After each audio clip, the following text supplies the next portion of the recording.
ঢের উলামায়ে ইকরাম হুফাজে ইকরাম এবং আমার জ্ঞানী মানি সম্মানী মাননীয় শ্রোতা মণ্ডলী, পর্দার অন্তরালে পর্দা নসিব মায়েরা এবং বোনেরা, আল্লাহর বড় দয়া, কৃপা, ভালোবাসা আমাদের প্রতি, গোটা বিশ্বের প্রতি। সবাই আল্লাহর শুকর আদায় করে হৃদয় থেকে বলি আলহামদুলিল্লাহ। তারপরে পরে বিশ্ব নবী জনাবে মুহাম্মদুর রাসূলুল্লাহ সকলে বলুন সাল্লাল্লাহু আলাইহি ওয়াসাল্লাম।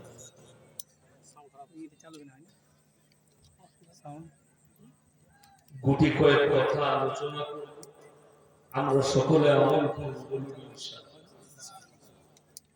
দেখুন, পৃথিবীতে যতগুলো ধর্ম আছে, ইসলাম ছাড়া যারা আছে তাদের কাছে কিন্তু একটা দিক আছে, কিন্তু যে মুসলমান ইসলামে কিন্তু দুটো দিক আছে, একটা হারাম একটা হালাল, যেটা একটা বেঈমান কাফের কারোর কাছে। আচ্ছা বলুন তো, মুসলমান ছাড়া কেউ কোনদিন রাস্তায় জিজ্ঞেস করে দাদা এটা কাটা না গোটা? কথা বলেন। আপনি জিজ্ঞেস করেন না হোটেলে খেতে গেলে দাদা এটা জবাই কিনা? কেন করেন? কিসের জন্য করতে হবে? মুসলমানের জন্য শর্ত রাখা আছে হালাল খাবার। আপনার জন্য শর্ত হচ্ছে বৈধ। ইসলামে যে জিনিসটা বৈধ সেটা আপনার, যেটা অবৈধ সেটাকে অ্যাভয়েড করতে হবে। হারামটাকে আপনাকে ছাড়তে হবে, হালালটাকে ধরতে হবে। দুটো দিক। বাকি যারা আছে বেঈমান, কাফের, ইহুদি, নাসারা, খ্রিস্টান, এদের কাছে কিন্তু একটাই দিক, সবই হারাম। হারাম হালালের বিচার নাই, যা হবে তাই চালাও। খ্রিস্টানরাও তাই, আর আপনার ইহুদিরাও তাই, কাফেররাও যা দিবে সব ঠিক আছে।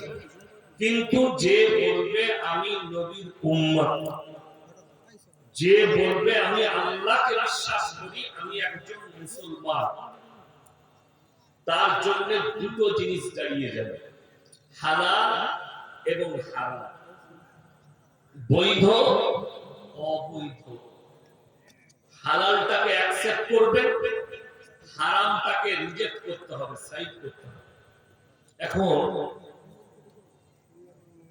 বর্তমানে আমি জলসা করে দেখছি যে জলসার স্টেজ আমাদের মতো মৌলবীরা যদি শুধুমাত্র পয়সা নিয়ে নিজের স্বার্থের জন্য এসে জলসা করে বাড়ি ফিরে যায়, তো আমার মনে মনে হচ্ছে যে রাসূল সাল্লাল্লাহু আলাইহি সাল্লামের হাদিস কত সত্য।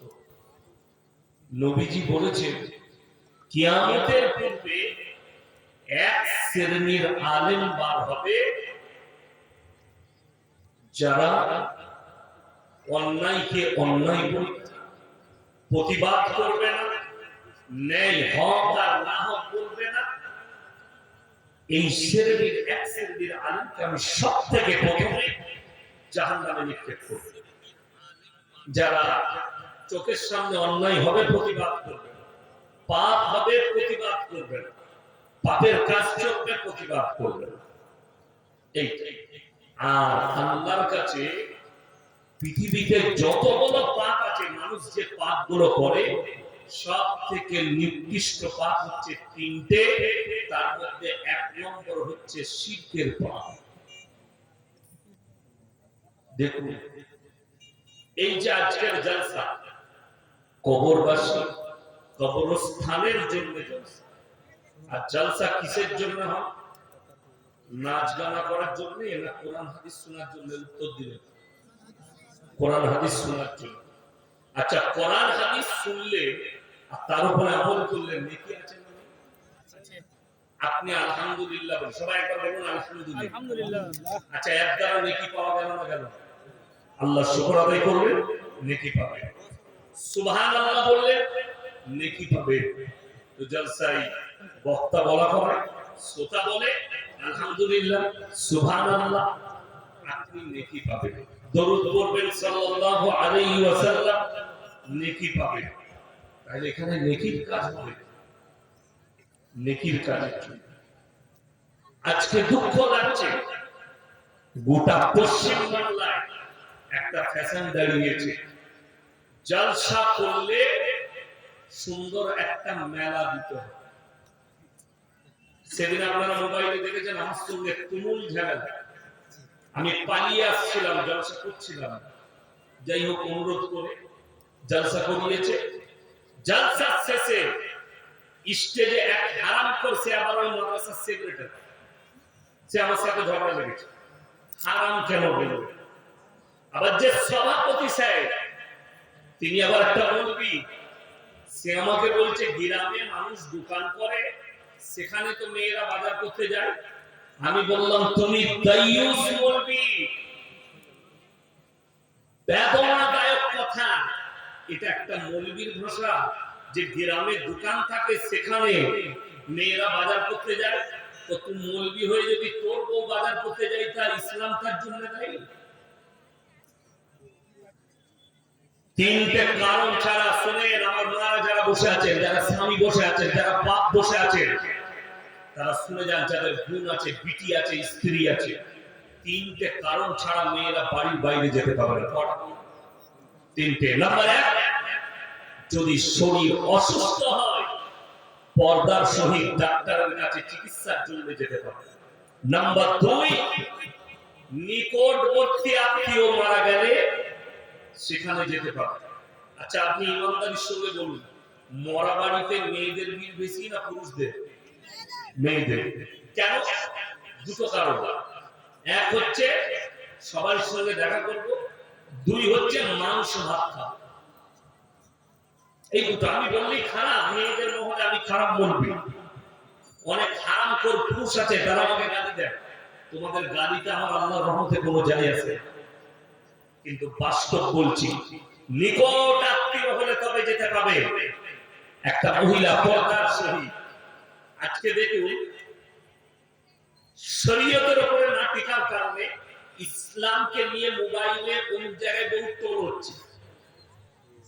কিছুদিন আগে আমাদের বর্ধমান একটা মার্ডার হয়েছিল একটা গ্রামে, বর্ধমান জেলা, শুনেছিলেন তো? সেই মার্ডারে যার বাড়ির লোক মারা গেছে,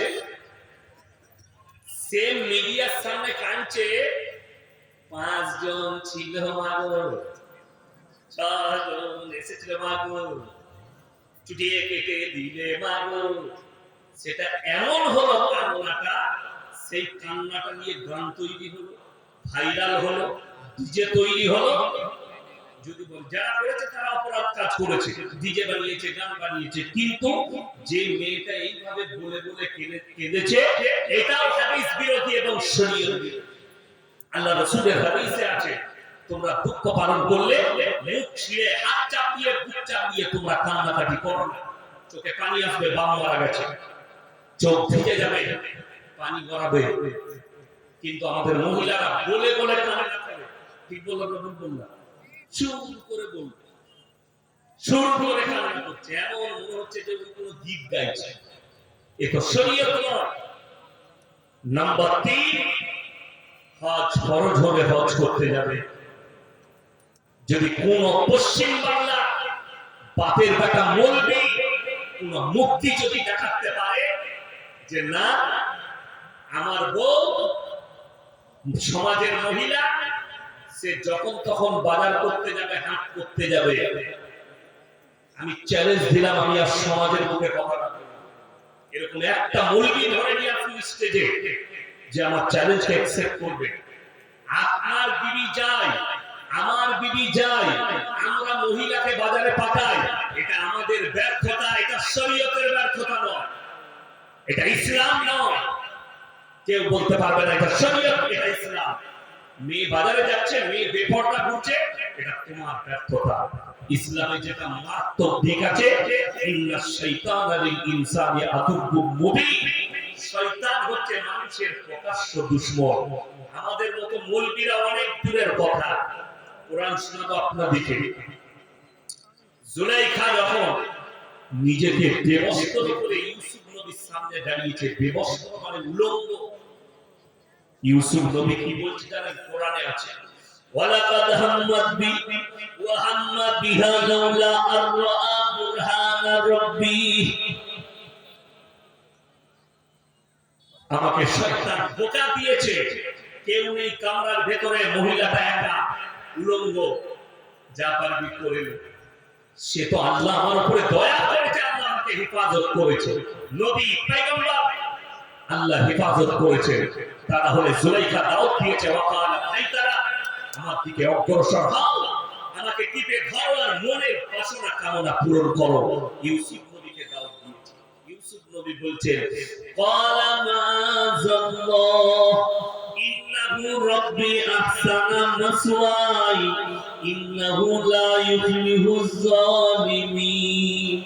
আমার আল্লাহ আমাকে কুয়ো থেকে তুলে বাদশার ঘরেতে লালিত পালিত করেছে, আমি কেমন করে নিজের উপরে জুলুম করতে পারি?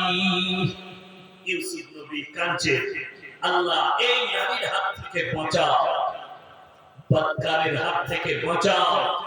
এটা নবীর কথা বলছি, আর কোরআনের প্রথমেই আছে, ইন্না শাইতানা লিল ইনসানি আদুউম মুবিন। শয়তান মানুষের প্রকাশ্য দুশমন। ইউসুফ নবীর ভাই, তাদেরকে শয়তান ধোঁকা দিলে কখন? যখন ইউসুফ নবী 7-8 বছরের ছেলে, স্বপ্ন দেখেছে, আব্বাকে বলছেন কি, নিজের বাপ ইয়াকুব নবীকে সকালে বাপের কোলে বসে বলছে, আব্বা আমি রাতে অন্ধকারের স্বপ্ন দেখলাম। কি স্বপ্ন? ইজ ক্বালা ইউসুফু লিয়াবিহি ইয়া আবাতি ইন্নী রাআইতু আহাদা আশারা কাওকাবা ওয়াশ-শামসা ওয়াল কামারা রাআইতুহুম লিসাজিদিন। ওগো আব্বা জান, আমি স্বপ্ন দেখলাম রাতের অন্ধকারে 11টা নক্ষত্র, চন্দ্র এবং সূর্য আমাকে যেন সিজদা করছে। সুবহানাল্লাহ, এটা কোরআন, সূরা ইউসুফ। আমি স্বপ্ন দেখলাম 11টা নক্ষত্র, চন্দ্র এবং সূর্য আমাকে যেন সিজদা করছে। ইয়াকুব নবী বুঝতে পারলেন, আমার এই সন্তান কোন সাধারণ ছেলে নয়, এটা পয়গম্বরদের নিশানি। আমার এই ছেলেটা মহাপুরুষ হবে, একে আল্লাহ নবুয়ত দান করবে। মহব্বত একটু বেড়ে গেল। শয়তান বাকি ভাইকে বললে, দেখি না তোর বাপ ইউসুফকে বেশি ভালোবাসছে, তাহলে এক কাজ কর, ওকে তোরা মার্ডার করে। শয়তানের চক্রান্ত ভাইদের কাছে, কিন্তু বাপ ছাড়ে না ইউসুফকে। বেটারা বললে, আব্বা একবার আমাদেরকে দেন, ইউসুফ আমাদের ভাই, আমরা ছাগল চড়াতে যাব জঙ্গলে, ইউসুফকে নিয়ে যাব, আমরা এতগুলো ভাই আছি, দেখভাল করবো, অসুবিধা নেই। সাথে করে নিয়ে গেল। ভাইদের মধ্যে দ্বন্দ্ব দাঁড়ালো জঙ্গলে। কেউ বলছে মার্ডার করে দে, কেউ বলছে কুয়োর মধ্যে ফেলে দাও। সেই ভাইদের ভোট হলো, ভোটের বেশি সংখ্যক বললে মারার দরকার নাই, কুয়োতে ফেলিয়ে দে, এমনি মরে যাবে, মার্ডার করার দরকার।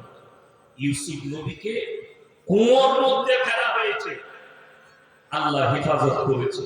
এতটুকু চোট লাগে ইউসুফ নবী কুয়োর মধ্যে, কুয়োতে পানি নেই, ইউসুফ নবী অন্ধকার, আর তার জামাটা খুলে নিয়েছে।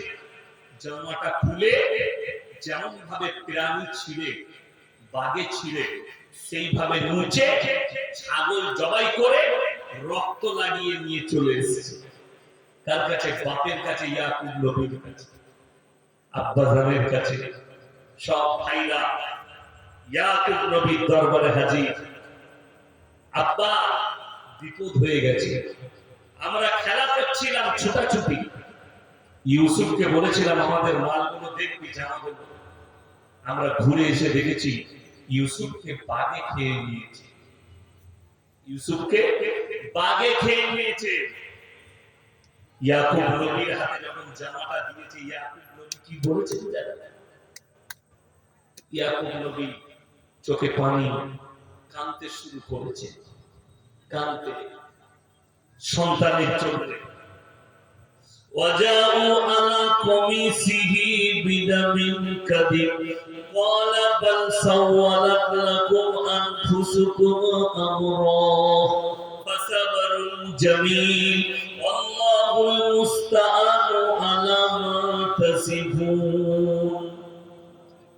হাতে জামা নিয়ে ইয়াকুব নবী কাঁদছে ইউসুফের জন্য। আমার সন্তান যেখানে আছে আল্লাহ যেন হেফাজত করে। ইয়াকুব নবী বুঝতে পেরেছেন আল্লাহ নবীকে কখনো যারা পয়গম্বর হবে তাদেরকে বেত্তা হাতে মৃত্যু দিবেন না, তারা বিপদে মারা যাবে না, কোনো বাঘ শিয়ালে কুকুরে তাদেরকে কোনো প্রাণী খেতে পারে না। যেহেতু ইয়াকুব নবী আমার ইউসুফ এমন স্বপ্ন দেখেছে, এটা নবীদের নিদর্শন। পয়গম্বর তাকে বাঘে খেতে পারে না। আল্লাহর কাছে কাঁদতে লাগলেন, আল্লাহ তাসাবরুন জামিল আল্লাহু মুস্তাআন ওয়া আলা মা তাসিফুন। আল্লাহ তুমি আমাকে সবর দাও, আমার সন্তানের জন্য হেফাজত করো। এই দোয়া করেছেন ইয়াকুব নবী সন্তানের জন্য। শয়তান ধোঁকা দিয়েছে, যাও মেরে দাও, মার্ডার করে দাও, তুমি ফেলেছে। ইউসুফ নবীর উপরে যদি শয়তান চক্রান্ত করতে পারে, আমার মতো ফুটো মৌলবীকে কি করে শয়তান ছেড়ে দিবে? আমার কথা ছেড়ে দাও, তোমার মতো যুবক যুবতীকে কি করে শয়তান ছেড়ে দিবে? মেলাতে জানেন তিনটে, দুটো নারী, একটা নারী আর একটা পুরুষ যদি নির্জনে হাজির দেয়, তৃতীয় নম্বর যে আছে তার নাম হচ্ছে শয়তান। নির্জনে একটা নারী আর পুরুষ, পর নারী পর পুরুষ এক কাছে হওয়ার শরীয়তে জায়েজ নেই, হারাম। তৃতীয় নম্বর যার এন্ট্রি হবে সে হচ্ছে শয়তান। অনেক দোকানদার আছেন যারা দোকান দিচ্ছেন, তারা মনে মনে ভাববেন এই মৌলবি তো আমাদের বাজার খারাপ করছে, এই মৌলবি তো আমাদের ব্যবসা ফেলে দিতে চাইছেন। না, আমি তোমার ব্যবসা করতে চাইনি। তা না হলে মানুষ জেলেবি খাবে, মানুষ একটু পকোড়া খাবে, মানুষ একটু চা খাবে। সেই দোকানগুলো বসান আর মাইকে অ্যানাউন্স করে দেন যে কোন মহিলা কোন দোকানে যেতে পাবে না, কোন মহিলা কোন দোকানে যেতে পাবে না। আরে দুঃখ লাগে, বেদনা লাগে যে একটা মেয়ে সে জলসার নাম করে বাড়ি থেকে বের হয়েছে, জলসা শুনবো, হাদিস কোরআনের কথা শুনবো, কিন্তু তার আড্ডা হচ্ছে কোথায়? মেলা পালায়। আমি ওই গাড়িতে শুয়েছিলাম, মসজিদে মশা কামড়াচ্ছিল, আমি গাড়ির সামনে সিট ফেলিয়ে শুয়েছিলাম। কতগুলো মানুষ, মেলা ঘোরা হয়েছে মেয়েদের, ভ্যানিটি ব্যাংকাতে আসম মাল নিয়ে হেঁটে হেঁটে বাড়ি চলে যাচ্ছে। তাহলে তাদের উদ্দেশ্য জলসা শোনা হবে, শেষ দোয়া পর্যন্ত থাকতো এখানে, যে হাদিস আর কোরআনটা শুনে যাবে। একটা নসিহত শুনেনি, একটা জলসা শুনেনি, বড় কষ্ট লাগে, দুঃখ লাগে। আপনি বলছেন আমি মুসলমান, আপনার কাছে হারাম জিনিসগুলো হালাল হয়ে যাচ্ছে, আল্লাহ রাসূলের হাদিস। আপনারা কি মনে করছেন দাজ্জাল আসবে, দাজ্জাল আপনার শামসিতে আসবে, দাজ্জাল গাজলে আসবে, দাজ্জাল মালদাতে আসবে? না, দাজ্জাল আসার পূর্বে তার সৈন্য তৈরি হয়ে যাবে। আর রাসূলের হাদিস তোমরা দেখতে পাবে, যখন মুসলমানের কাছে হারাম জিনিসগুলো হালাল হতে শুরু করবে, তখন জানবে দাজ্জাল আসার সময় হয়েছে। আর যে মুসলমান হারাম জিনিসগুলোকে হালাল করে নেবে, এইগুলোই হচ্ছে দাজ্জালের আসল সৈন্য। যেহেতু দাজ্জাল আসার পূর্বে এই ব্যক্তি তো নিজের ঈমানকে হারিয়ে ফেলেছে। আমার বন্ধুগণ, আমার ভাই, অনুরোধ করে বলছি, ঈমানদারির সঙ্গে বলুন তো, আজকে মুসলমান নিজেকে মুসলমান বলে দাবি করছে, আজকে সত্যিকারী কি আমি মুসলমান? সত্যিকারী কি আমি ঈমানওয়ালা? আমার ঈমান কতটুকু আছে? সবাই আত্মসমীক্ষা করবেন। যারা এখানে বসে আছেন, যারা মোবাইলে ফেসবুকে আমাকে গালি দিচ্ছেন, তাদেরকে অন্তর থেকে বললাম, নিজের হৃদয়কে জিজ্ঞেস করো, আমার পরিবার কি, আমার পরিবারে দ্বীন কতটা আছে, আমার পরিবারে ইসলাম কতটা আছে, আমার স্ত্রীর মধ্যে দ্বীন দিনদারি কতটা আছে, আমার সন্তানের মধ্যে দিনদারি কতটা আছে। আমি তো লোকের কাছে বুক ফুলিয়ে বলছি আমি আছি, আমি ইমানদার, আমি আপনার কাছে বক্তব্য দিচ্ছি। এই মোবাইলে রেকর্ডিং চলছে, আমি চ্যালেঞ্জ ছুড়ে বলে গেলাম, আপনারা যখন আমাকে মোবাইলে চিনেন, গোটা পশ্চিম বাংলার লোক, আমি তো সব জায়গায় দাঁড়াতে পারি না, হিন্দু মুসলিম জৈন সবাই চিনে আমি সব জায়গায় দাঁড়াই না, আমার দাঁড়ানোর স্থান আছে, জায়গা আছে, সেই জায়গায় দাঁড়িয়ে চাই। আমার বর্তমান টাউনে হিন্দু থেকে মুসলিম এমন কোন দোকানদার নেই যে আমাকে চিনে, আমার বাজারে এমন কেউ নেই যে আমাকে চিনে না। আমি আপনাদের চ্যালেঞ্জ দিয়ে গেলাম, যেদিনে বর্তমান টাউন যাবেন যান, মিষ্টির দোকানে থেকে কাপড় নার্সিং থেকে হসপিটাল ওষুধ দোকান জিজ্ঞেস করুন, কোন বাপের বেটা যদি প্রমাণ দিতে পারে ইয়াসিন সাহেবের স্ত্রী বোরকা পরে এসে একটা রুমাল কিনেছে, আমি জুতোর মালা পরে যাব আপনার এখানে, আল্লাহর কৃপায় বলে গেলাম চ্যালেঞ্জ পাবেন না। আমার স্ত্রী বাজারে যাওয়া লাগে না, আমি তো সারা রাত থাকি না, বাড়িতে সময় দিতে পারি না, তাহলে আমার স্ত্রী কি জায়গাগুলো পূরণ করি না, তার জরুরত গুলো পূরণ করি না? যদি এটা বিশ্বাস না হয়, আমি যে কোনো ব্যক্তি যার সন্দেহ হচ্ছে তাকে দাওয়াত দিব, আপনি আমার গাড়িতে যেতে চলুন, আপনার স্ত্রীকে নিয়ে চলুন, মালদায় চাপবেন, একবারই রাউন্ডের বর্ধমান টাউন, আমি গাড়ি পাঠিয়ে দেবো আপনাকে, আপনার স্ত্রী, আপনার স্ত্রী আমার স্ত্রীর কাছে 3 দিন থাক, 3 দিন মেহমানদারি করবে, আর আপনি আমার মেহমানখানায় আমার সাথে থাকবেন। 3 দিনের ভেতরে আমার স্ত্রী যদি আমার জন্য একটা এভিডেন্স দেয়, একটা আমার নামে যদি রিপোর্ট দেয়, আমি সমাজের মুখে আর কথা বলবো যে এমন কোন দিনটা গেছে আমি তার প্রয়োজন মিটাই, তাকে কষ্ট দিয়েছি, সে তো বাড়ি থেকে বের হয় না, কোথাও যেতে দিই না, এমনকি কোন বিয়ে বাড়ি পর্যন্ত যেতে পারে, অর্ডার নেই, যান বিয়ে হোক যেতে পারে, স্ত্রীকে যেতে দিই, তাকে জিজ্ঞেস করো তোমাকে তো কোথাও নিয়ে যাই না, যেতে দেই না, তোমার উপর কি অত্যাচার করো? যদি আমার স্ত্রীকে জিজ্ঞেস করতে চান, আমার স্ত্রী ঝাঁটা করে মারবে, কেন? নিশ্চয়ই আমি আমার স্ত্রীকে খুশি রাখতে পেরেছি। আমি রাস্তায় বেরিয়ে জিজ্ঞেস করিনি বাড়িতে কি বাজারের প্রয়োজন আছে, আমি এনে দেবো। আমি আসার সময় সুজাপুরে দাঁড়িয়েছি, যা কিনার কিনে নিয়েছি, বাড়িতে গাড়িতে চাপিয়ে নিয়েছি, ফজরের সময় তার কাছে পৌঁছে যাবে, সে রান্না করবে, আমার আর জরুরত করবে না, তার সম্মান আমার গাড়িতে রাখা আছে, আমি ফজরের নামাজ সময় তাকে ধরিয়ে দেবো, তার কিচেনের কাছে নামিয়ে দেবো, সে ফজরের পর আর কোনো কিছু লাগে না। কিন্তু অবাক লাগে, আপনি সারাদিন চায়ের দোকানে আড্ডা মারছেন, কিন্তু বিবিকে আলু পেঁয়াজ সবজিটা কিনে এনে দেন না, গ্রামে দোকান আছে তুমি গিয়ে কিনে নাও, তোর থেকে বড় নালাই কার কে আছে?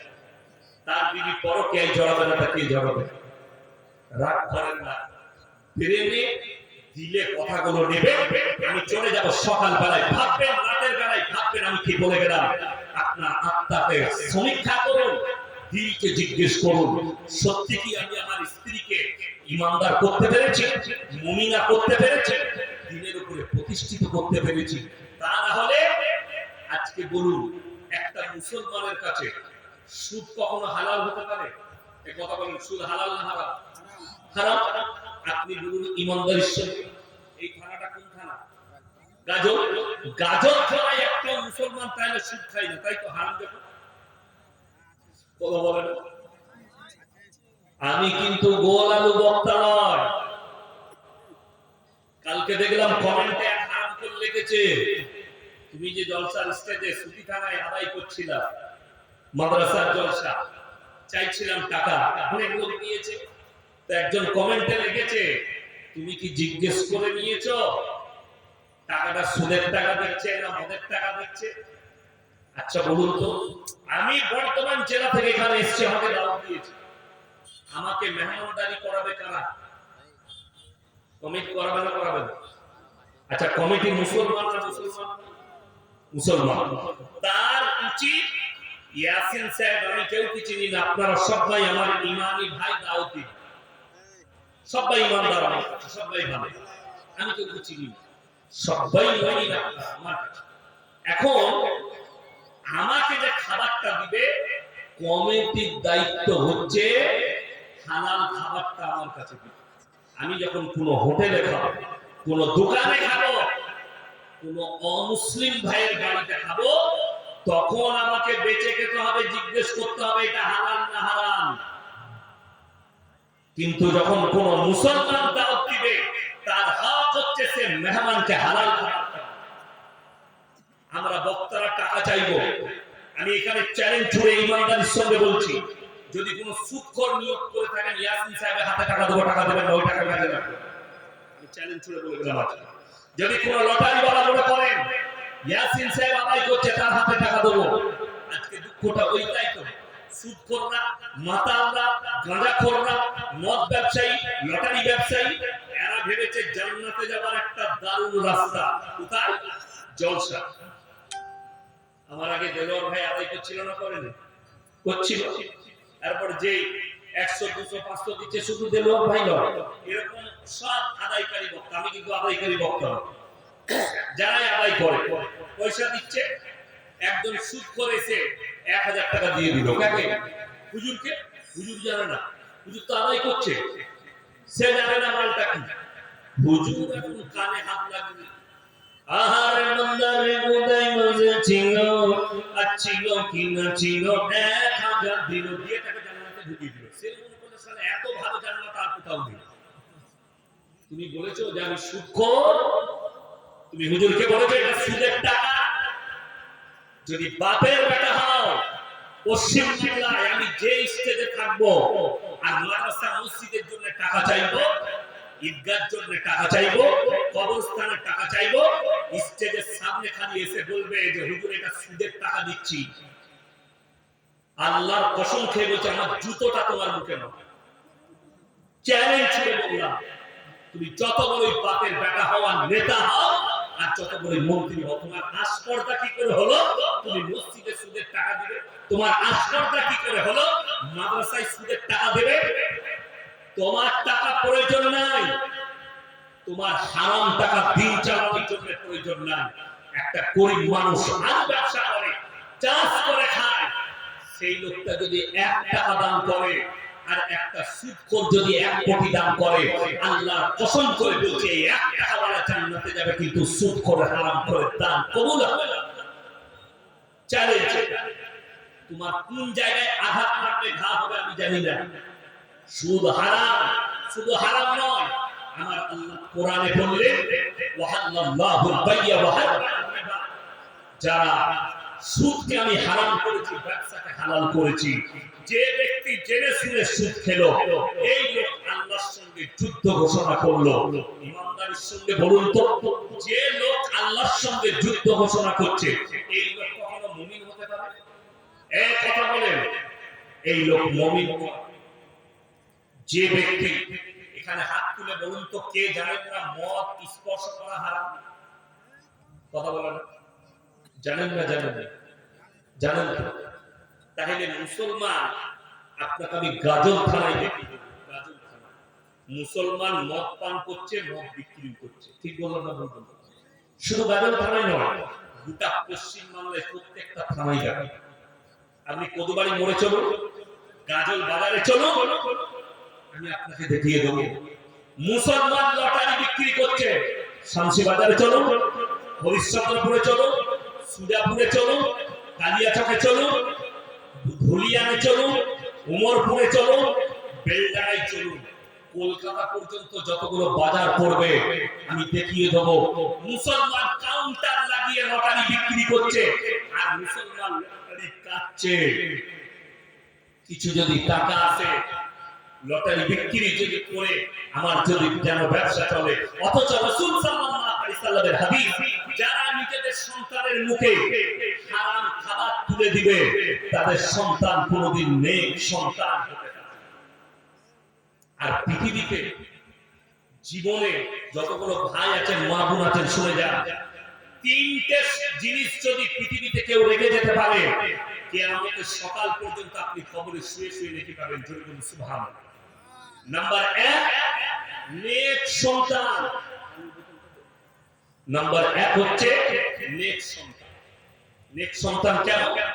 আপনি মারা যাওয়ার পরে আপনার সন্তান যেন এমন মুমিন হয়, এমন দিনদার হয়, আপনার জানাজার নামাজটা পড়তে পারে, কবর জিয়ারত করতে পারে, আপনার জন্য দান খয়রাত করতে পারে, আপনার জন্য দোয়া করতে পারে। নামাজ পড়লো এশা, আর আল্লাহকে বললো, আল্লাহ গো, আমি তো 5 ওয়াক্তের নামাজি, গুনাহগার, আমার আব্বা দুনিয়া থেকে চলে গেছে, আমার আব্বাকে তুমি ক্ষমা করে দাও। রিওয়ায়েতে আছে, হাদিসে আছে, চোখের পানিটা গালে গড়ানোর আগে আমার আল্লাহ দোয়াকে কবুল করবেন। জোরে বলুন সুবহানাল্লাহ। অথচ আপনি আপনার সন্তানকে তৈরি করতে পারেন। আপনার সন্তান নামাজ তো দূরের কথা, বাপের কবর পর্যন্ত জিয়ারত করতে জানে না, বাপের জন্য দান করতে জানে না। এটা হচ্ছে 1 নম্বর সাদকা। কোন মা বাপ সে যদি নেক সন্তান দুনিয়াতে রেখে যায়। নাম্বার 2, জীবনে বেঁচে থাকতে, এই দুনিয়াতে বেঁচে আছেন, নিজের জন্য কবরস্থান, ঈদগাহ, মাদ্রাসা, মসজিদ, এতিমের বিয়ে, গরিব এতিম মিসকিন, এদের খেয়াল না কোন, যার পয়সা মসজিদে লেগেছে, মাদ্রাসায় লেগেছে, ঈদগাহে লেগেছে, কবরস্থানে লেগেছে, এই সাদকায়ে জারিয়া আপনি কবরে চলে যাবেন। কিয়ামতের সকাল পর্যন্ত যতদিন কবরস্থান বাকি, যতদিন মসজিদ বাকি, যতদিন ঈদগাহ বাকি, কাল কিয়ামতের সকাল পর্যন্ত আপনি শুয়ে শুয়ে নেকি পেতে থাকবেন। বলুন সুবহানাল্লাহ। নাম্বার 3টা মারাত্মক, খায়রুকুম মান তাআল্লামাল কুরআন আল্লামাহু, যারা ইলম হাসিল করে এবং কবরের কাছে পৌঁছায়। আজকে আপনি আমার মুখ থেকে শুনে যাচ্ছেন লটারির টিকিট হারাম। যারা লটারি ওয়ালা আছেন, যারা লটারি টিকিট কাটে, তারা এখানে বসে ইস্তেগফার যদি করলেন, আর আপনি আপনার বন্ধুকে মেসেজ পাঠান, ভাই ইয়াসিন ভাই এসেছিল কালকে আমাদের গ্রামে, তো তিনি বলে গেছেন লটারির টিকিট হারাম, অর্থাৎ লটারি কাটবো না, আপনি নেকি পাবেন, আমিও নেকি পাবো। এইভাবে আপনি প্রচার করবেন। যারা ইলমটা ছড়ায় এবং যাদের মাধ্যম দিয়ে ছড়ায়, একের পর এক পেরিয়ে যাবে, সবাই নেকি পেতে থাকবে। আমার বন্ধু আমার ভাই, অথচ আমরা জানি না আমরা অজান্তে কতগুলো পাপে লিপ্ত আছি, অজান্তে আমাদের পরিবার কি পাপে লিপ্ত আছে, কতগুলো পাপ করছে। না আমার বাড়িতে কোরআনের তেলাওয়াত আছে, না আমার বাড়িতে নামাজ আছে, না আমার বাড়িতে দিনদারি আছে, না আমার বাড়িতে বিসমিল্লাহ আছে। অথচ কোরআনে আছে ফাইদা কারাতাল কুরআন ফাস্তাইজ বিল্লাহ, जबकि कुरान पढ़ने के लिए जाओ तो बसमाला का इस्तेमाल करो।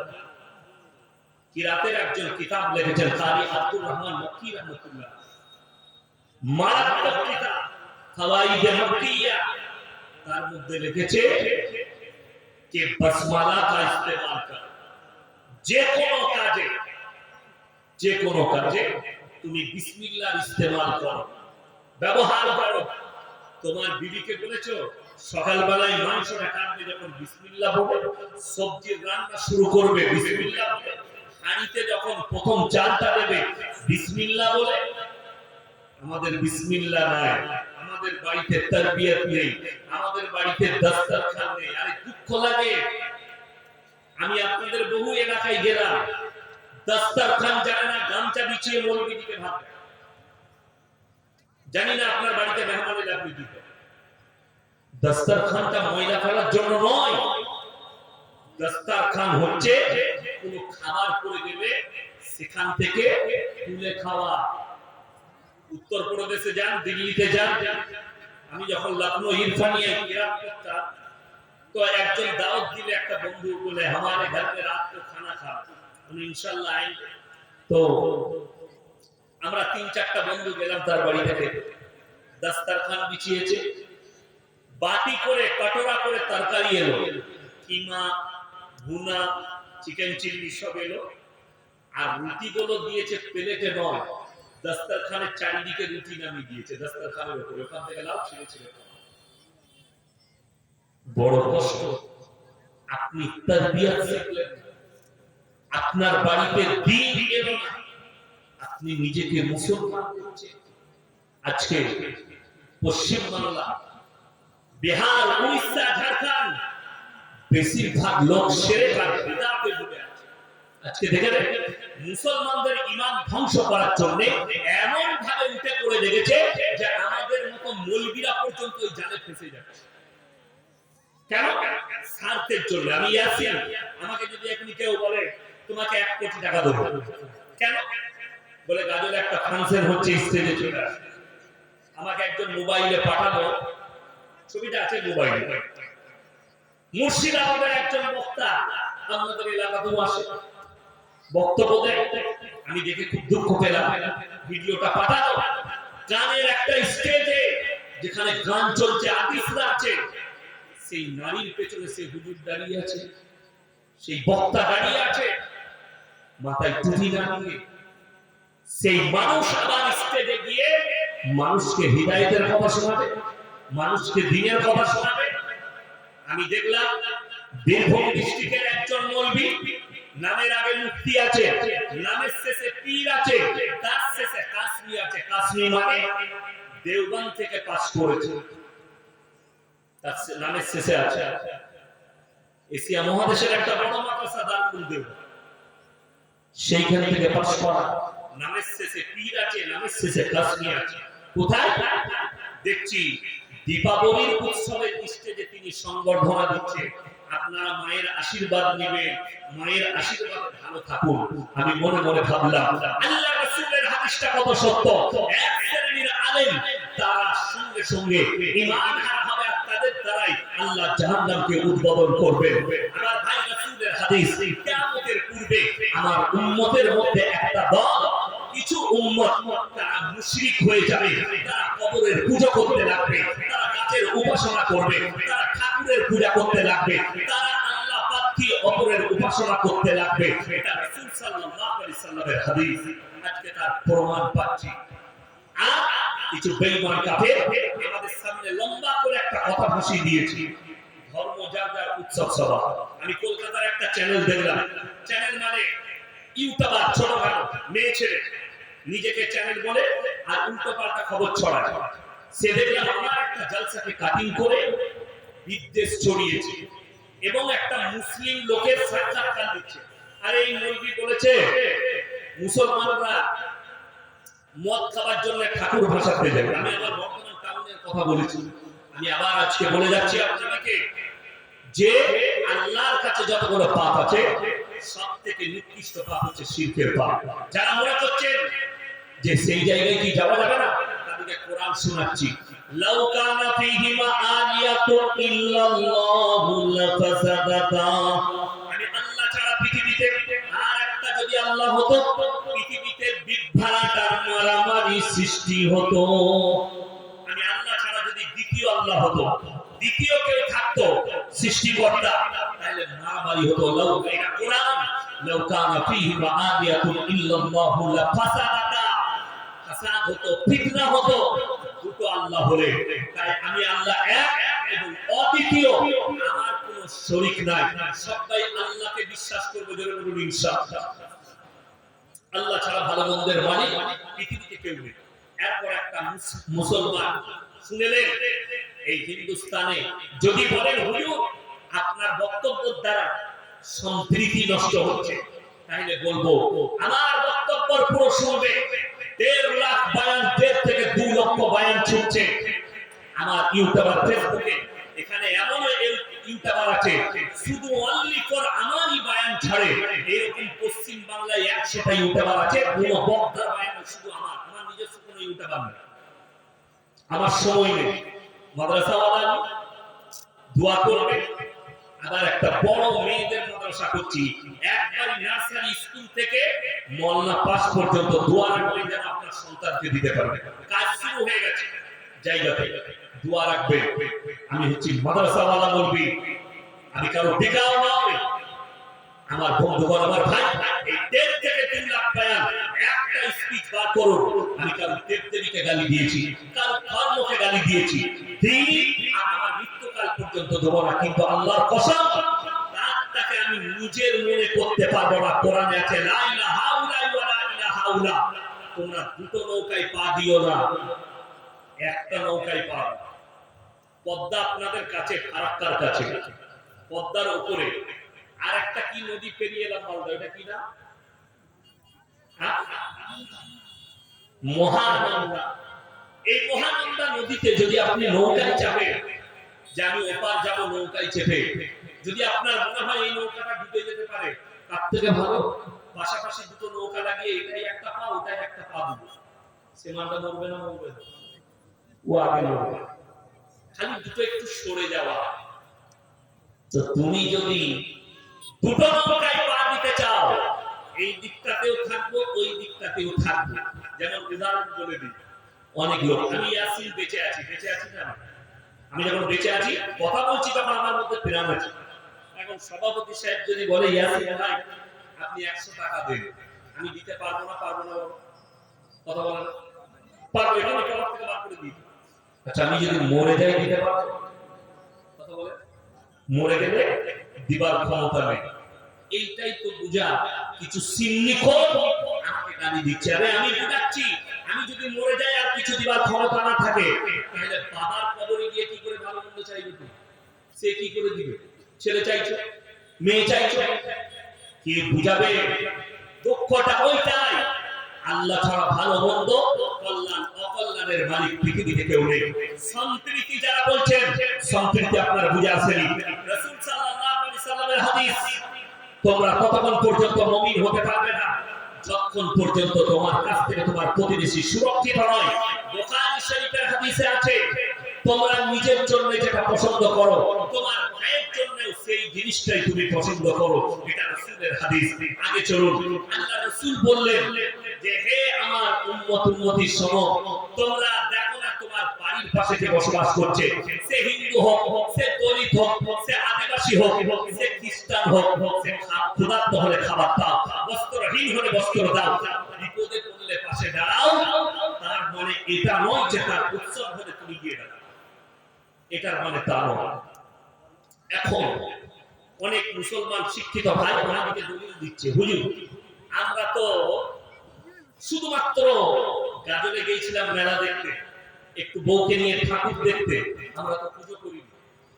মাশাআল্লাহ, খুব ভালো যুক্তি, তোমার যুক্তির খণ্ডন আমার কাছে আছে, আপনাকে খুব সুন্দরভাবে বুঝায়। এই গ্রামের রাতের বেলা একটা বাড়িতে ডাকাতি হচ্ছে, ডাকাত পড়েছে, একটা বাড়িতে লুটপাট চলছে বন্দুক ঠেকিয়ে। এখন সবাই ঘুমাচ্ছে গ্রামে, সেই বাড়িতে লুটপাট চলছে, বাড়ির লোককে বেঁধে দিয়েছে।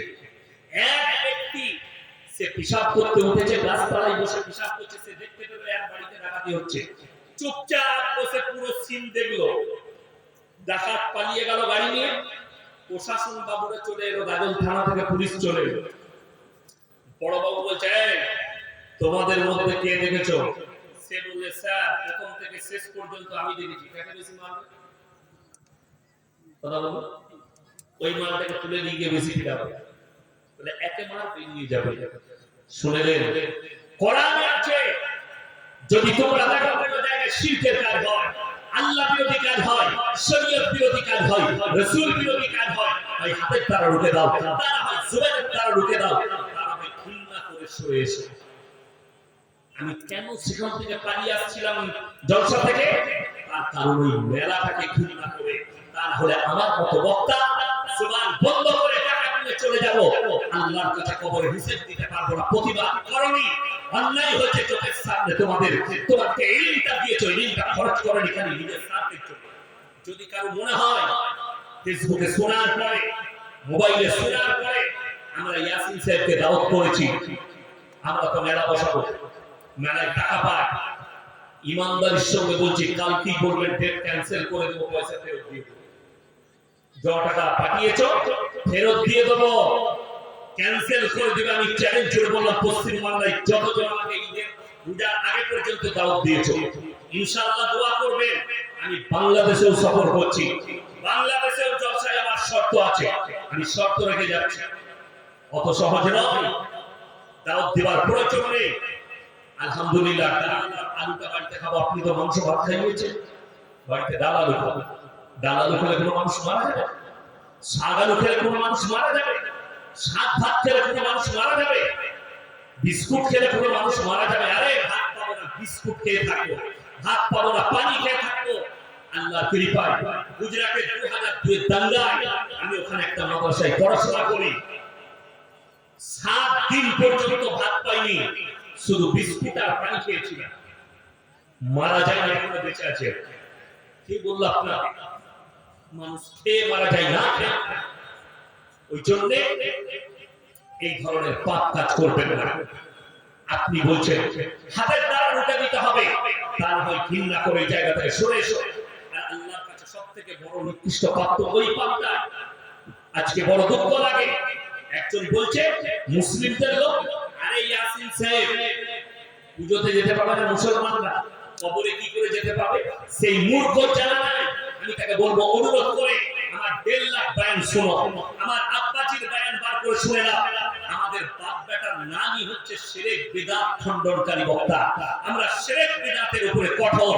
যারা শিরকে ডুবে থাকে, যারা বিদআত কাজ করে, আরে আমি এমন বাপের বেটা, আমি ফুরফুরার বুকের উপরে জলসা করে এসেছি। কারণ বাপের হিম্মত নাই আমার সঙ্গে স্টেজে ভিড়ি। আসো প্রমাণ দিয়ে যাও। আজকেই আমি শুয়েছিলাম, দেখলাম নাম লেখা উঠলো, আসাম থেকে ফোন করেছে, কি রিজবি না খিজবি নাম লেখা আছে। বলছে হুজুর আপনি বলেছেন কিয়াম করা জায়েজ নেই। আমি একদম অবশ্যই বলেছি। কি হয়েছে? বলছে আমার কাছে দলিল আছে। আমি বললাম দলিল তোর বাদ দাদা নয়, সবথেকে বড় দলিল একজন পার করে নিয়ে ইমাম আবু হানিফা রাহিমাহুল্লাহ। আপনারা মনে করবেন কিয়াম মানে কি? কিয়াম মানে হচ্ছে দাঁড়ানো, আর কিয়াম করা হচ্ছে ফরজ। কোথায়? নামাজে। সিন্নিখোরদের জানা দরকার নামাজে দাঁড়ানো কি কথা বলে না? ফরজ। কিয়াম করা ফরজ নামাজে। কিন্তু ইয়া নবী সালামুন আলাইকা, ইয়া নবী সালামুন আলাইকা, দিল এইগুলো ইসলামী শরীয়ত। এইটা কোরআন হাদিসে নেই। তুমি প্রমাণ দাও ইমাম আবু হানিফা রাহিমাহুল্লাহ তবে তোমার মতো দাঁড়িয়ে কিয়াম করেছে। ইমাম শাফি, ইমাম মালিক, ইমাম হাম্বল, চারটা ইমামের মধ্যে একটা দেখাও আল্লাহ রাসূল চলে যাওয়ার পরে কোন সাহাবী দাঁড়িয়ে কিয়াম করেছে? অনেকজন ভাবছে আল্লাহ রাসূল সাল্লাল্লাহু আলাইহি সাল্লামের হাজির নাজির, আল্লাহ রাসূল সাল্লাল্লাহু আলাইহি সাল্লামকে হাজির নাজির বললে কোরআনকে মিথ্যা বলা হবে, কোরআনকে অস্বীকার করা হবে।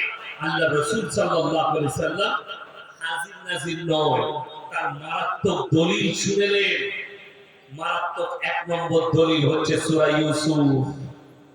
আলিফ লাম রা তিলকা আয়াতুল কিতাবিল মুবিন ইন্না আনজালনাহু কুরআনান আরাবিয়্যান লাআল্লাকুম তাকিলুন নাহনু নাকুসসু আলাইকা আহসানাল কসাস বিমা আওহাইনা ইলাইকা হাযাল কুরআন ওয়া ইন কুনতা মিন ক্বাবলিহি লামিনাল গাফিলিন।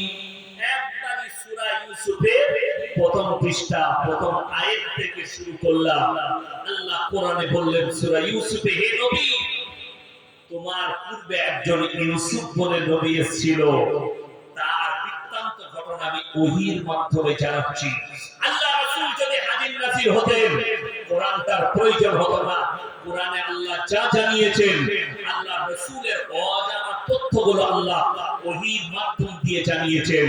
আল্লাহ তাআলা কোরআনকে পাঠিয়েছেন নবী সাল্লাল্লাহু আলাইহি সাল্লামের কাছে জিবরিল আমিনের মাধ্যম দিয়ে। আল্লাহ রাসূল হাজির নাজির হলে আল্লাহ রাসূলের মিরাজকে অস্বীকার করা হবে। হাজির নাজির মানে কি? এখানেও আছে, গাজলেও আছে, সব জায়গায়। আচ্ছা বলুন তো, কোনদিন আল্লাহ রাসূলের জন্য একটা হাদিস এই মৌলবীরা বার করতে পারবে? আমরা বার করতে পারবো? আল্লাহর নবী আজকে বাংলাদেশে আছে, আল্লাহর জন্য শুনেছেন কোনদিন? আল্লাহ পাকিস্তানে আছেন, কালকে বাংলাদেশ পরশু আমাদের গাজলে আসবে, আল্লাহ এরকম শব্দ শুনেছেন? কোনদিন কোন নবী বলেছে? কেন না, এই শব্দ আল্লাহর জন্য, কিন্তু নবীর জন্য। নবী যদি হাজির নাজির হয়, নবী মক্কাতেও আছেন, মদিনাতেও আছেন, এখানেও আছেন, তাইলে নবী সাল্লাল্লাহু আলাইহি ওয়াসাল্লামকে হাজির নাজির বললে মিরাজকে অস্বীকার করা হবে। কেন? নবীজি সশরীরে মিরাজ হয়েছে, কোরআনে আছে সূরা বনী ইসরাঈল। নবীজিকে বিজন থেকে তুলে সুবহানাল্লাযী আসরা বিআবদিহি লাইলান মিনাল মাসজিদিল হারাম, জিবরিল আল্লাহ পাঠালেন বিজন থেকে তুলে মসজিদে হারাম, মসজিদে হারাম থেকে মসজিদে আকসা, মসজিদে আকসাটাকে সাত আসমানে নিয়ে গেলেন আর নিয়ে এলেন। যিনি হাজির নাজির, তার জন্য এই শব্দ ব্যবহার হবে না তাফসীরে। আমার বন্ধুগণ, ভাই, আমি আপনাদেরকে অনুরোধ করে বলছি, কেউ শিরকে লিপ্ত হবেন না, শিরক আর বিদআতে লিপ্ত হবেন না। আজকে কষ্ট লাগে, অনেক মুসলিম ভাই দোল করছে কাকে? ইসলামকে। কেন? बोले इनका भी धर्म जो है किस्सा और कहानी से भरा हुआ। किस वजह से? ये सुन्नी खोर के वजह से। একটা বয়ান শুনলাম গতকালকে, আমি আপনাদের হরিশ্চন্দ্রপুরে ছিলাম, সেখানে আমি বলছিলাম যে ভাই আপনারা শুনে, মোবাইলে আছে এখন, আমি তাদেরকে শোনালাম। কেন? আশেপাশের কিছু সুন্নি খোর তারা গালি দিয়েছে যে ইয়াসমিন সাহেব আসুন, এরপরে আমাদের অমুক মুক্তিকে নিয়ে আসবে মুক্তা করবে, যেটাকে গালি দিয়া করে। আলহামদুলিল্লাহ, আমাকে গালি দাও, অসুবিধা নেই। আমি শোনালাম কি বয়ান হচ্ছে জানেন? আরে गौसे पाक बड़ा पीर अब्दुल कादिर जिलानी रहमतुल्लाह अलैह इतना बड़ा पीर था, इतना बड़ा पीर थे कि वो कभी काबा घर में तवाफ करने नहीं जाते थे, बल्कि काबा घर उनके घर पे आते थे तवाफ करने। जुल्मुल नौज এই ভাষাটাই হচ্ছে শরীয়ত বিরোধী ভাষা। তার জন্য আব্দুল কাদের জিলানী রাহমাতুল্লাহ আলাইহি, শুধু তাই নয়, বয়ান আরো কি চলছে জানেন? ইসলামকে গল্প বানিয়ে রেখেছে, অথচ ইসলাম সত্যের উপরে টিকে আছে। খালি এই শিরক করে করে বলছে ভাই বড় পীর আব্দুল কাদের জিলানী দস্তরখানে খানা খেতে বসেছেন, বাবা দেশি মুরগি দিয়ে ভাত খাচ্ছেন, বাবা দেশি মুরগির হাড্ডি বলো একদিকে রাখছেন। আজকে আমাদের দেশি মুরগি দিয়েছি, তাই না? দেশি মুরগি তো আমরা খেয়ে খেয়ে হাড্ডিগুলো তো দস্তরখানে রাখলাম, একটা বাটি দিয়েছে তার উপরে হাড্ডিগুলো রাখলো। বড় পীর আব্দুল কাদের জিলানী হাড্ডিগুলো এদিকে রাখছেন। তেনার মুরিদ জিজ্ঞেস করলেন, বাবা এই হাড্ডিগুলো কেন একদিকে রাখছেন? তিনি বললেন, আমি ভাত খাওয়ার পরে এই মুরগিটাকে আবার জীবিত করে দেব। গোটা পৃথিবীর নবীকে চ্যালেঞ্জ দিলাম। বড় পীর আব্দুল কাদের জিলানী রাহমাতুল্লাহ আলাইহি অনেক দূরের কথা। আল্লাহ রাসূল সাল্লাল্লাহু আলাইহি সাল্লাম বকরির মাংস খেয়েছেন, দুম্বার মাংস খেয়েছেন, উটের মাংস খেয়েছেন। কোন পাপের বেটা মৌলবি যদি একটা জাল হাদিস দেখাতে পারে যে নবীজি সাল্লাল্লাহু আলাইহি সাল্লাম বকরির মাংস খেয়েছেন, বকরিটাকে জীবিত করে দিয়েছেন, আমি চ্যালেঞ্জ দিলাম কিয়ামতের সকাল পর্যন্ত নবীজির জন্য এরকম একটা হাদিস নেই। শুধু এই কথাই নয়, বড় পীর আব্দুল কাদের জিলানী মসজিদের মধ্যে ফজরের নামাজ পড়তে গেলেন। আমার বাবা দিন মসজিদে এত ভিড় হয়েছে, এত ভিড় হয়েছে, বড় পীর নামাজ পড়ালেন। ফজরের নামাজ পড়িয়ে বললেন, বাবা তোমরা যারা আমার পেছনে নামাজ পড়েছো তোমরা সবাই জান্নাতি। বড় কষ্ট লাগে। নবীজি সাল্লাল্লাহু আলাইহি সাল্লামের পেছনে সাহাবীরা নামাজ পড়েছেন না পড়েননি? কথা বলেন। এরকম একটা হাদিস দেখিয়ে দে যে নবীজি বলেছেন, যারা আমার পিছনে তোমরা আজকে নামাজ পড়লে তোমরা জান্নাতি। অথচ আশারায়ে মুবাশশারাত 10 জন সাহাবীকে জান্নাতি বলা হয়েছে, 4 জন খলিফা। আরে বড় দুঃখের বিষয়, আজকের দিনে যদি বড় পীর আব্দুল কাদের জিলানী জীবিত থাকতেন, এই সুন্নি খোরটাকে কাফের বলে ফতোয়া দিত। খালি এই গল্প বানানো, মিথ্যা অপবাদ দেওয়ার কারণে। এটা একটা মারাত্মক জঘন্যতম পাপ শিরকের পাপ। আমার বন্ধুগণ, আমার ভাই, অবাক হবে আপনার এলাকায় যদি কোনো হাজী সাহেব থাকে, তিনাকে জিজ্ঞেস করবেন মক্কা থেকে মদিনা 470 কিলোমিটার রাস্তায় একটা মাজার পাবেন না। আমার বাড়ি থেকে আপনার এখানে 300 কিলোমিটার রাস্তা, 300 হাজারের বেশি। অথচ মদিনার জান্নাতুল বাকিতে আল্লাহ নবী জলিলুল কদর সাহাবীরা শুয়ে আছে। উহুদের প্রান্তরে 70 জন সাহাবীর কবর লোহার ব্যারিকেড দিয়ে ঘেরা আছে। ওই জন্যই তো দুঃখ লাগে যে আজকে অনেক অমুসলিম ভাই তারা মাজারে যাচ্ছে।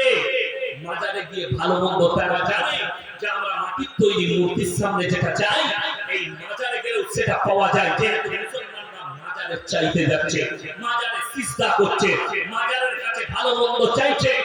ওই জন্য আমার বন্ধুগণ শুনেলেন, এখানে যারা আছে, যদি কোনো আমার সুন্নি ভাই থাকে, যারা কবর পূজারী থাকে, তারা কান খুলে শুনে যান।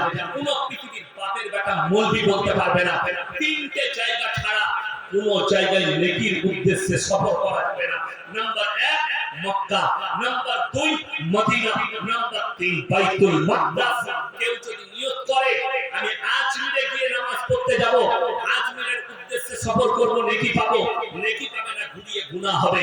কেউ যদি নিয়ত করে আমি পাথরচাপড়ি যাব, আর সেখানে গেলে নামাজ পড়লে নেকি পাবো, ঘুরিয়ে নেকি নয় গুনাহ হবে। আল্লাহ তাআলা আমাদের সকল মুমিন মুসলমানকে আল্লাহ হেফাজত করে বলুন আমিন। আমার ভাই, আমার বন্ধুগণ, দ্বিতীয় নম্বর, ওয়ালা তাকতুলু আওলাদাকুম খাশিয়াতা ইল্লাহ নাহনু নারযুকুহুম ওয়া ইয়্যাহুম। হে আমার নবী বলে দাও, দরিদ্রতার ভয়ে তোমরা তোমাদের বাচ্চাকে কতল করো না। যারা সন্তানকে কতল করে, ওষুধ দিয়ে, ইনজেকশন দিয়ে যারা কতল করে দেয়, আল্লাহ তাদের উদ্দেশ্য বললেন তোমরা দরিদ্রতার ভয়ে, সকলে বলুন রুজির মালিক কে বাবা? আল্লাহ। রুজির মালিক হচ্ছেন আল্লাহ।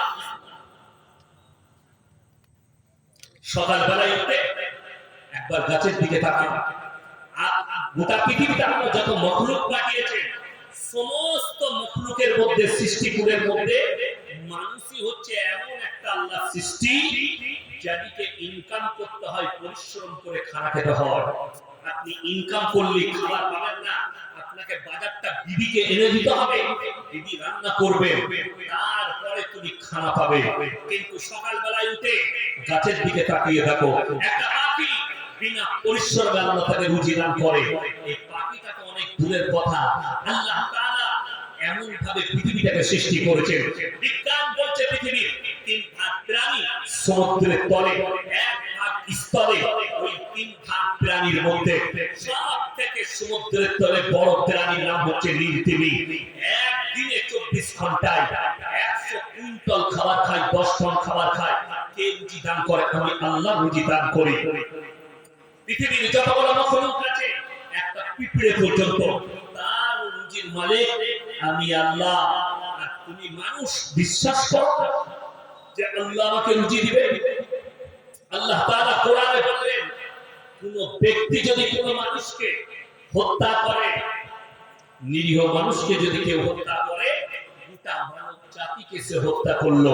কেউ যদি কোন মানুষের উপকার করে, গোটা মানব জাতির উপকার করলো। আপনি ভেবে দেখুন, স্ত্রীর পেটে বাচ্চা, আপনি লুকিয়ে ইনজেকশন দিয়ে, ওষুধ দিয়ে তাকে নষ্ট করে দিলেন, মার্ডার করলেন। জানেন সরকারের কাছে দণ্ডনীয় অপরাধ। সরকার নিয়ম করেছে 3টের বেশি বাচ্চা নেবেন। আপনি 3টে বাচ্চা নেন, সরকার যখন আইন করেছে, আপনার উপায় নেই, কিন্তু আপনাকে অন্য প্রযুক্তি ব্যবহার করতে হবে। কিন্তু বাচ্চা চলে এলে তাকে যদি হত্যা করো, তখন তুমি বিপদগামী হয়ে যাবে। আমার বন্ধুগণ, খুব ভালো করে বুঝবে, কোরআনে আছে। যারা মনে করছেন কেউ জানে না, আমার পরিবার জানে না, কেউ জানে না, একমাত্র আমি জানি, আমার স্বামী জানে, তারা শুনলেন ইন্নাল্লাহা লা ইয়াখফা আলাইহি শাইউন ফিল আরদি ওয়া লা ফিস সামা, সূরা আল ইমরান। আল্লাহ রাব্বুল আলামিন পৃথিবীতে এমন কোন জিনিসটা নেই যে আমার কাছে গোপন আছে। ওই জন্য আমার ভাই, আপনি যদি মনে করেন পৃথিবীর কেউ জানে না, আপনি ভুল পথে আছেন। যদি মনে করেন কেউ বুঝতে পারেনি, আমার ভাই ভুল পথে আছেন। কোরআনে আছে যে কিয়ামতের দিনে সূরা ইয়াসিন, আল ইয়াউমা নাখতিমু আলা আফওয়াহিহিম ওয়া তুকাল্লিমুনা আইদিহিম ওয়া তাশহাদু আরজুলুহুম বিমা কানু ইয়াকসিবুন। আমি তাদের জবান বলে সিলাই করে দেব, তাদের হাত কথা বলবে, তাদের চোখ কথা বলবে, তার অঙ্গ প্রত্যঙ্গকে কথা বলার আমি আল্লাহ যোগ্যতা দান করব। আমার বন্ধুগণ, আমার ভাই, এই জন্য অনুরোধ করছি সবাই মুমিন হব, বলুন ইনশাআল্লাহ। এরপরে শেষে বলবো, তিনটে ব্যক্তি যদি আপনাদের কাছে হাত পাতে, তাদের হাতকে ফিরাবেন না। নাম্বার 1, ওয়া আকিদাল কুরবা, তোমার কাছের গরিব। নাম্বার 2, ওয়াল ইয়াতামা ওয়াল মাসাকিন, এতিম আর মিসকিন যদি হাত পাতে, তার হাতকে ফিরাবে না। ওয়াবনাস সাবিল ওয়ালা তুবাদ্দিল তাবদীরা, মুসাফির যদি হাত পাতে, তার হাতকে ফিরিও না। আমার বন্ধুগণ, আমার ভাই, ভালো করে বুঝবেন, কেউ যদি হাত পাতে, আপনি 1 টাকা যদি দান করেন, মাথায় রাখবেন আল্লাহ আমাকে দেনেওয়ালা বানিয়েছো, আমাকে হাত পাতনেওয়ালা বানাওনি। আল্লাহ আমাকে দেনেওয়ালা বানিয়েছো, আমাকে হাত পাতনেওয়ালা বানাওনি। কোন এতিম আর মিসকিন যদি হাত পাতে, তার হাতকে ফিরিও না। আর মুসাফির, এই তিনজন যদি দোয়া করে, আল্লাহ দোয়াকে কবুল করে নেয়। ইন্নাল মুবাদ্দিরিন কানু ইখওয়ানাশ শায়াতিন ওয়া কানা শাইতানু লিরাব্বিহি কাফুরা। হে আমার নবী বলে দাও, আর যারা অপব্যয় করে তারা শয়তানের ভাই। যাদের কাছে আল্লাহ টাকা দিয়েছে, সেই টাকা মদে, নারীতে, লটারিতে, গাঁজাতে, বিড়িতে, অবৈধ কাজে, ইসলাম বিরোধী কাজে, রাসূল বিরোধী কাজে যারা খরচ করছে, তারা হচ্ছে শয়তানের ভাই। শয়তান জাহান্নামে যাবে, তার ভাই যারা হবে তারাও জাহান্নামে যাবে। আল্লাহ রাসূল বলেছেন, যাকিরা গচ্ছিত সম্পদ, মানুষ কিয়ামতের দিনে কাঁদবে। আমি যদি আরো কিছু বেশি দান করতাম, আমার জন্য মঙ্গল হতো। আমার বন্ধুগণ, আমার ভাই, আমি মুসাফির মানুষ, 300 কিলোমিটার এসেছি, আবার আমি অতটা যাব, আবার আমাকে কালকে জলসায় যেতে হবে। আমি আপনাদের কাছে অনুরোধ করছি, এমন 15 জন ভাই কে কে আছে এই কবরস্থানের জন্য সদকায়ে জারিয়া করবেন 500 করে টাকা।